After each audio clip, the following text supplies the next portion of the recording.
So the EPC rules are constantly changing, and a lot of landlords are confused by it, they're worried by it, and a lot of them are also just completely ignoring it. So in today's video, I'm going to give you a clear update on the EPC changes and what we as landlords should be doing to prepare for it.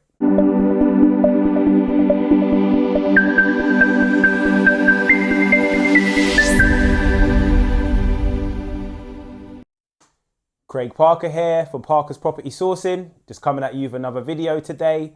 And in today's video, I'm going to be going through the EPC rules update. So I'm going to be talking about what EPC actually means, what the changes are that are put in place, and what we need to do as landlords and future landlords to prepare for it. So EPC, what does that actually stand for? So EPC stands for Energy Performance Certificate, and it's got ratings from A to E, A being the best. So if your EPC rating on your property is an A, it cannot get any better, it's really good. And then E being the worst. Currently, the minimum standard is E, which is obviously soon going to be changed into a C, but currently the minimum standard is E. What does this affect? So this affects legal compliance, it affects tenant demand, it affects property value, which is very important for us as investors, and it also affects the long-term viability for buy-to-lets as well. So that's just what the EPC Energy Performance Certificate is. And the EPC certificate is no longer just bit of paper to show and say I've got, it's now a filter on the property and whether you can rent it or not, basically. So it's very, very important. So what are the changes? So as I've said, minimum standard EPC rating was an E, or is currently an E. That is now changing to your minimum standard of your energy performance certificate rating needs to be a C minimum. So this is going to be applied to new tenancies first and then existing tenancies later. At this current moment in time, there isn't a specific time that this is kicking in. So it's something to be prepared for because it's not here yet, but it's definitely coming. So what properties will be the most affected? Well, naturally and standard, the older properties are going to be most affected than your newer ones. So that's something to take into consideration. A lot of the older properties will naturally have a lower EPC rating, sometimes below the C. So, you need to start thinking about how you can get that up to date.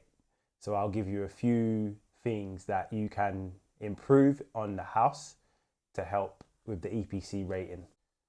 So what you've got to think about is the insulation of the house. So if you can upgrade the insulation of the house, that will improve the EPC rating. The lighting, so the electrical and the lighting of the house, that will improve the EPC rating. Windows are a really good one. So if you've got a property and it's quite dated and you haven't changed the windows in years, or you've had it for years and you've never changed the windows, getting new windows, double glazed windows, that will definitely improve the EPC rating. And then upgrading the heating systems as well. A lot of the older houses have really old and dated heating systems. So something to be looking into would maybe be to be upgrading the heating systems, because that will definitely improve the EPC rating as well. And in terms of costings, that varies on obviously what area you're in, what type of the property that you're trying to improve the EPC rating on is in. So there's so many different variants to the costings, but it's definitely worth, first of all, finding out what your EPC rating is on your property if you don't know already, and then getting some quotes and getting some information on, how you can upgrade the EPC rating. And as I've said, as I've mentioned, those 4 things there will highly help and upgrade your EPC rating if it needs to be upgraded to a C or more. So what advice would I give landlords? What should landlords actually start thinking about doing right now? So as I've said, I would say, first of all the properties you own, whether it's one or many, get the EPC ratings on them first. We now know from watching this video what the minimum requirement's going to be, which is an EPC rating of a C. So get them first. If it's a C or more, so A, B or C, you haven't got to do anything, you haven't got to worry. If it's below a C, then we need to start putting in for some quotes to help on the insulation, the heating system, the lighting, and so on and so forth. So that would be the first 2 things, my advice that I would give you.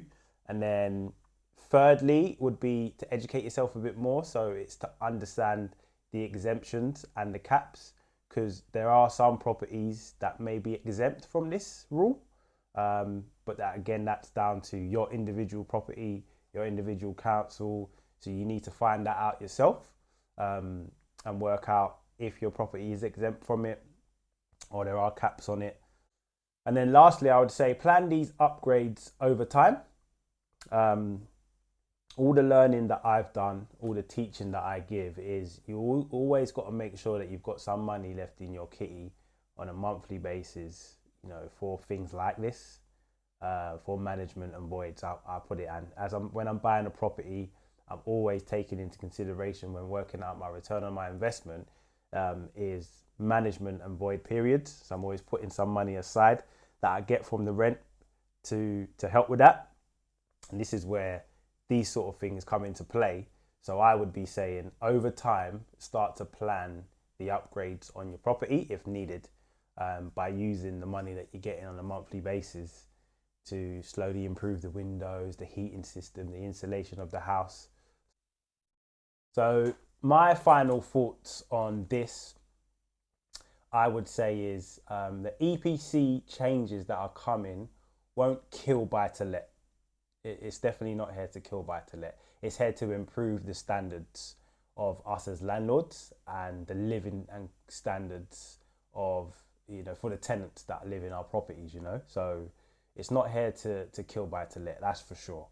But what I would say is it's time to start planning for it, because we don't want to be getting ourselves any fines or, you know, getting ourselves stressed trying to do last minute changes, get last minute quotes. So what they are going to do is they're going to start removing poorly planned properties from the rental market, you know. So if you've had your warning, you know your EPC ratings and E, and you've done nothing about it, you're not going to be allowed to rent your property out, you know. So, but they're giving us more than enough time to prepare for this and to get things in place.